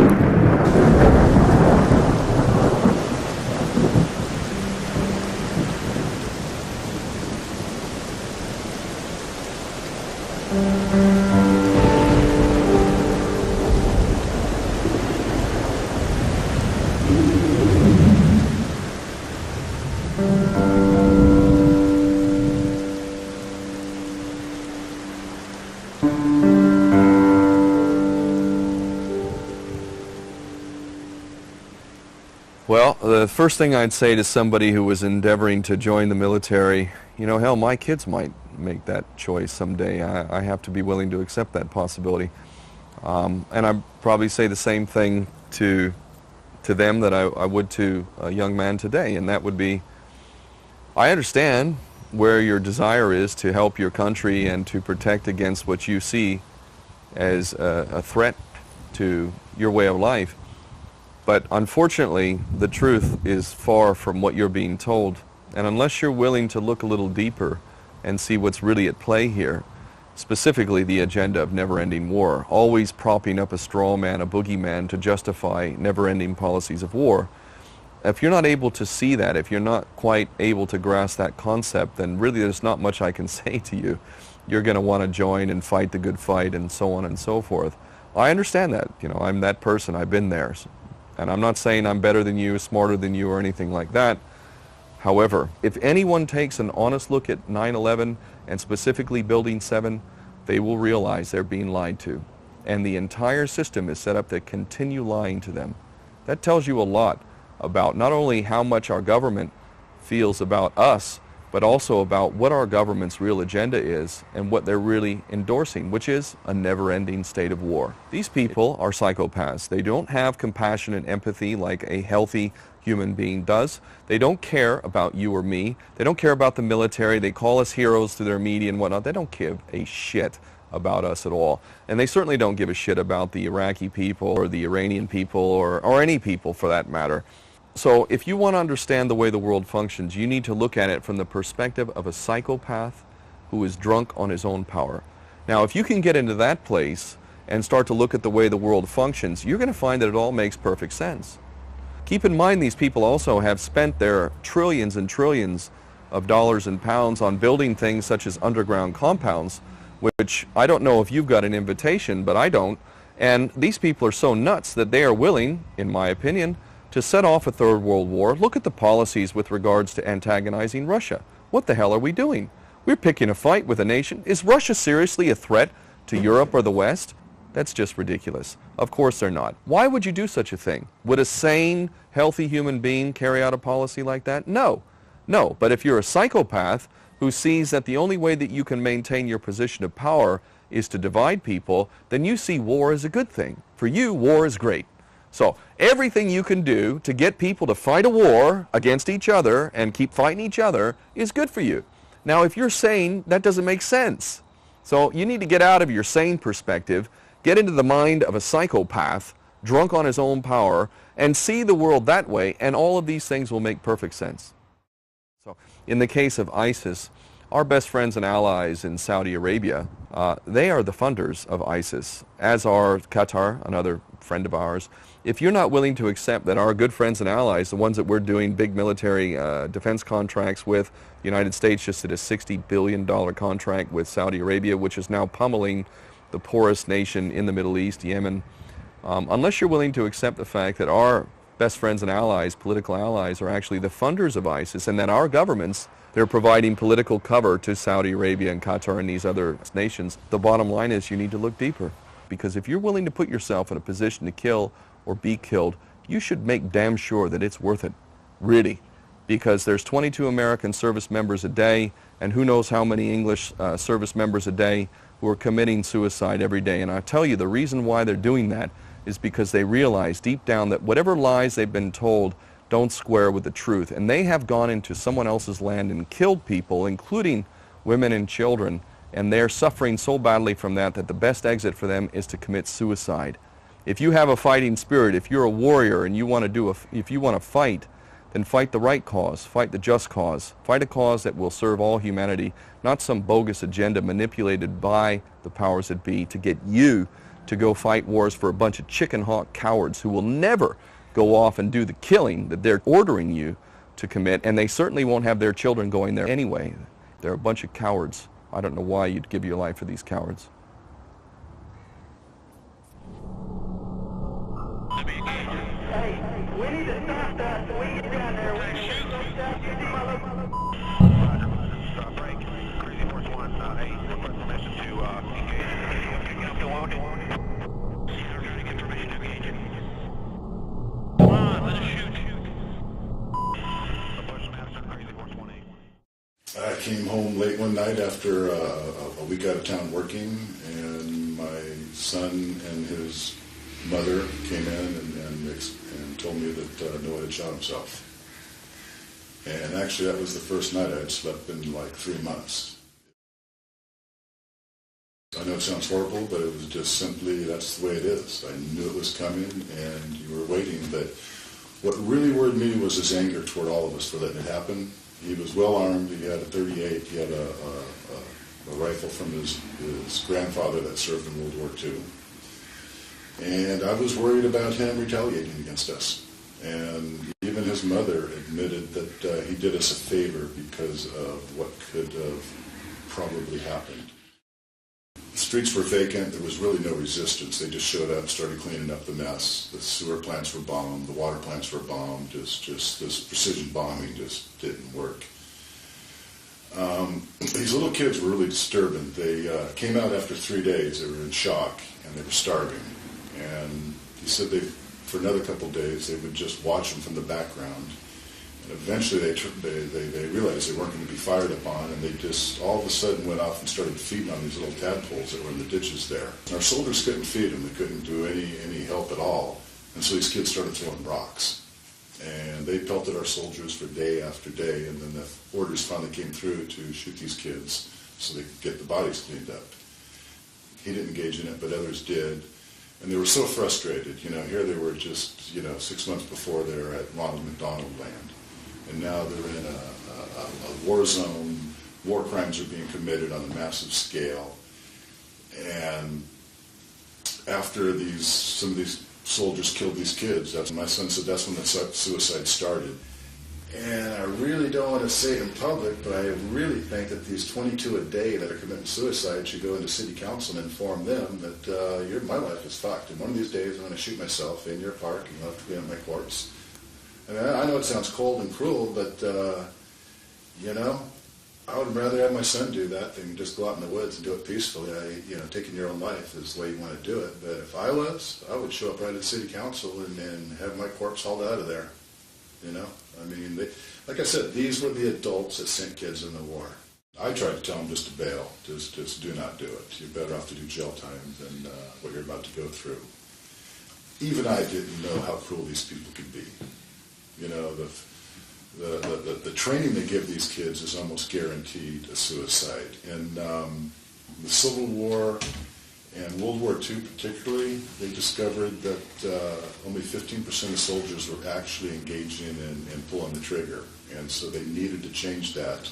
And they developed these video games. And they're very effective on desensitizing you. So what is happening now, these kids have got up to it. I guess it's a 98% kill rate, but they can't turn it off. They set up these road checkpoints, and they were very, very confusing. And basically, they had brainwashed our soldiers into seeking revenge on the Iraqis for September 11th. They were a whipping boy. And apparently, the doctor got a call, his family had been bombed, and he was coming up through a checkpoint, was frustrated,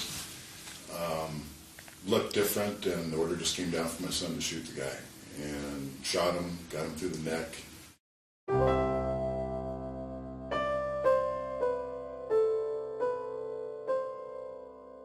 But until you educate the population, it'll just never change. These people do what they do. They create war to create their profits. And we wholeheartedly join the military, we pay our taxes, and we follow unconditionally without asking any critical questions.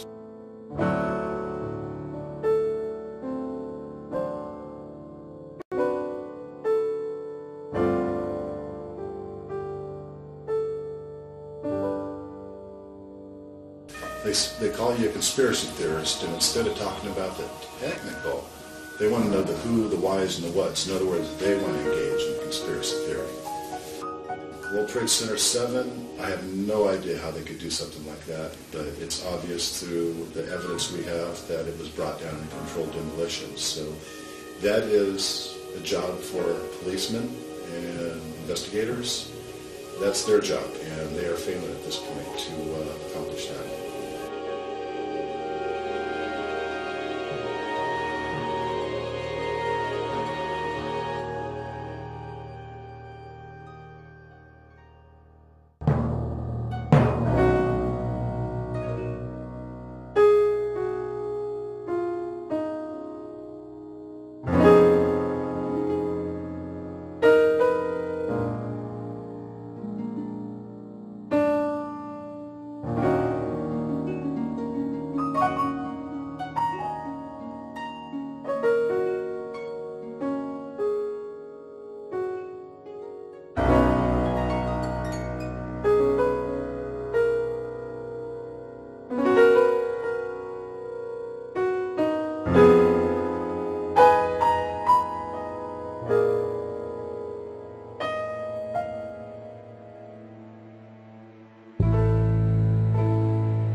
as long as there are black police officers guarding the very same organization that killed their greatest leader. Whilst this young and beautiful country is blinded by its own flag. And if the majority of American cops are content to twiddle their thumbs over 9/11, nothing changes. America seems to have skipped the history lesson that empires never last. The Romans, like the Germans, both know the cost of trying to own the world, as do we British. Some failures are inevitable. Others are simply impossible.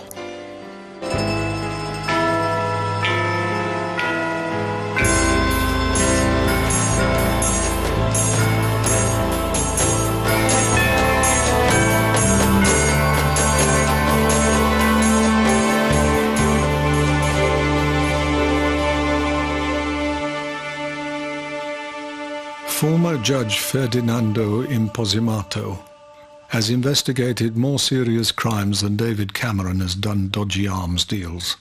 From the attempted assassination of Pope John Paul II, the kidnapping and murder of Italian President Aldo Moro, the false flag bombings of Operation Gladio, Imposimato proved such a threat to the mafia.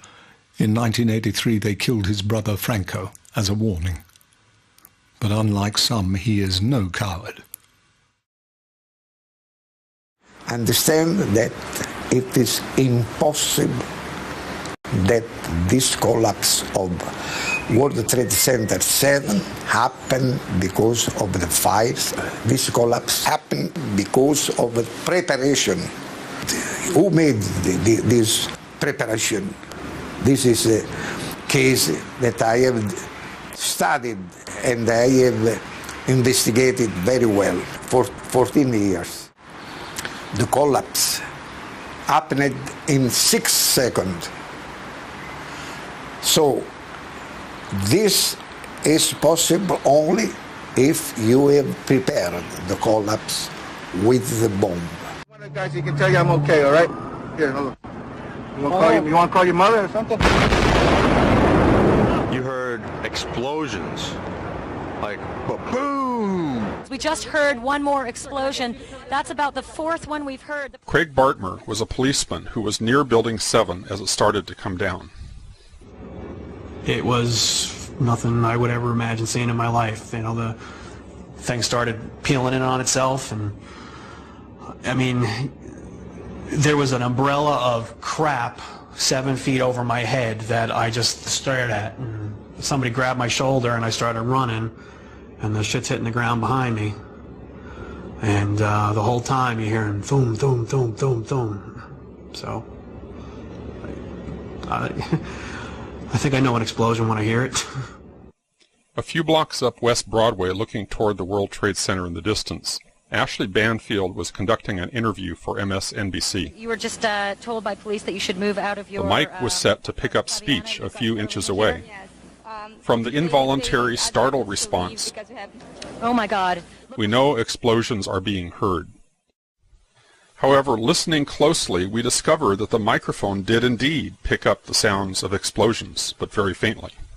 Turn up the volume. Listen for a low rumble in the background. you were just told by police that you should move out of your apartment, Fabiana. Yes. You've got Carolina here? Yes. They advised us to leave because we have... Oh my God. If you didn't hear the blasts, back up, use earphones, turn up the volume, and listen again. There were 2 blasts, followed by 7 more, regularly spaced, all in 2.5 seconds. Craig Bartmer's testimony may come to mind. The whole time you're hearing thum, thum, thum, thum, thum. I think I know an explosion when I hear it. When we hear the sharp, regular series of sounds in the background, the building has not yet started to fall. When we hear the reporters say, "This is it," this is it, the building has not yet started to fall. The fall of the building corresponds to the crescendo in the crowd response. Here is another street scene with the building in full view. The crowd responds almost immediately as the building starts to fall. This occurs just after the reporter says, "This is it." This is it. Oh my God. Oh my God. Therefore, the blasts we heard occurred seconds before the building started to fall. When Ashley Banfield says, "This is it," it is because she has been previously told to expect Building 7 to come down. The brown building, the tall one, is number 7 World Trade Center. I've heard several reports from several different officers now that that is the building that is going to go down next. Back in the studio, the anchor, Brian Williams, not only had foreknowledge of the collapse, he had a ready explanation. What we've been fearing all afternoon has apparently happened. We were watching number 7 World Trade, which was part of the ancillary damage of the explosion and collapse of the other 2. Just as Ashley Banfield was told, Brian Williams was told. There is indeed evidence that even the top fire officials were told. We are on the phone with New York Fire Department Lieutenant David Restuccio. Lieutenant, where are you right now? I'm at the corner of Northmore Street and Greenwich Street. Can you confirm it was number 7 that just went in? Yes, sir. And you guys knew this was coming all day? We had heard reports that the building was unstable and that it eventually would either come down on its own or it would be taken down. They are policemen. They are members of security. I have to tell you that we need the truth, because without truth it is impossible to improve. This problem we have now, we have had for many years, but it is not finished.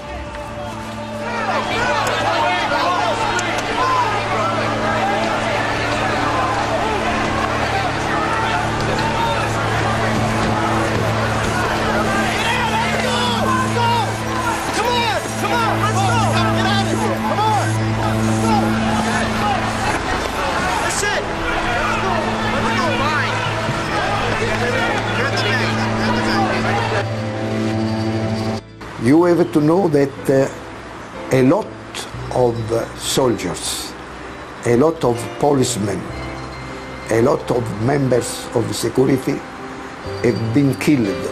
This problem has not been solved.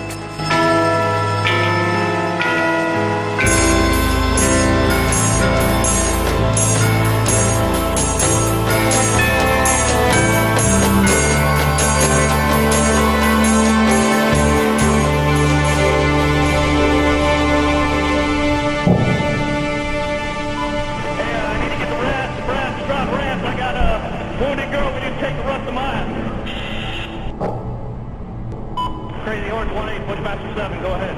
Yeah, Bushmaster 7, Crazy Horse 1-8. Location of body is Mike Bravo, 54588617. We went to go and visit a chief inspector in West Sussex, and you present her with stuff that clearly is not aligned with the official narrative. They still choose to do nothing, and I've encountered that at all levels of the British authorities, you know, whether it be the police, the Foreign and Commonwealth Office, say it's essentially outside their jurisdiction and they rely on the official narrative of the US.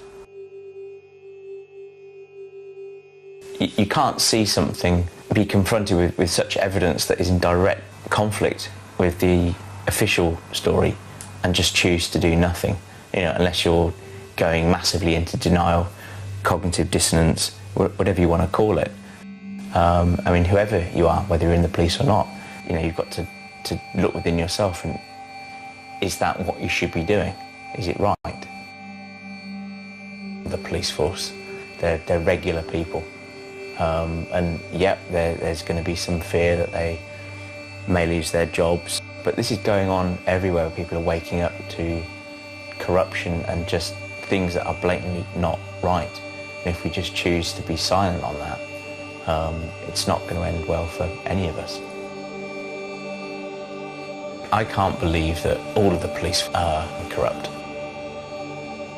I can't believe that. I just can't.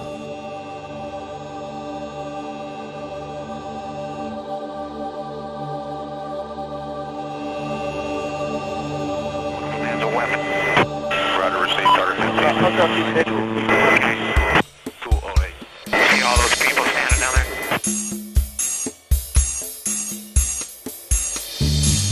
Ask yourself again why you've never seen this information before.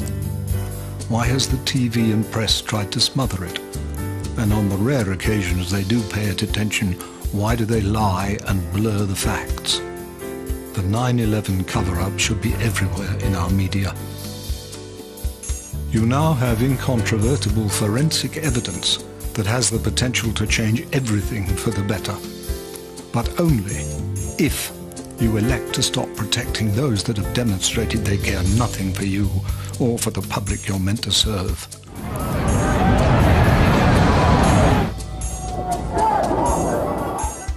Since when were British coppers content to leave their colleagues' murders uninvestigated, or the deaths of 67 UK citizens surrounded by question marks?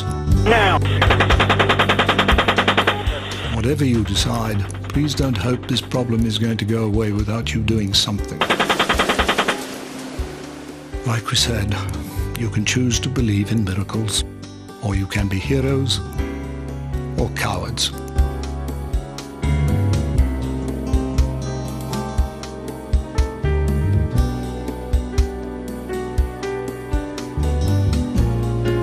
We also have one individual appears to be wounded, trying to crawl away. It's no use looking big and tough if you haven't got a clue what's going on. Please do us all a favor. Do your job.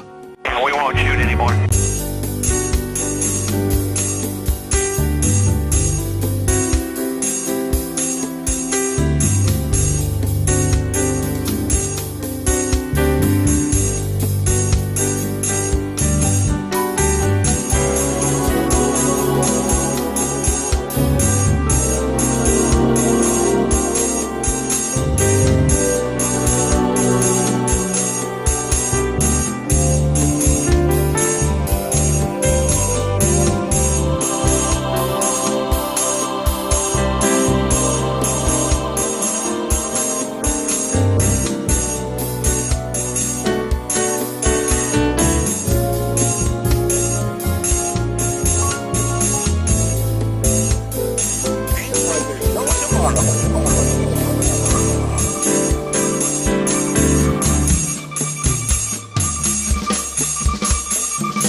I remember getting a call from the fire department commander telling me that they were not sure they were going to be able to contain the fire. And I said, you know, we've had such terrible loss of life.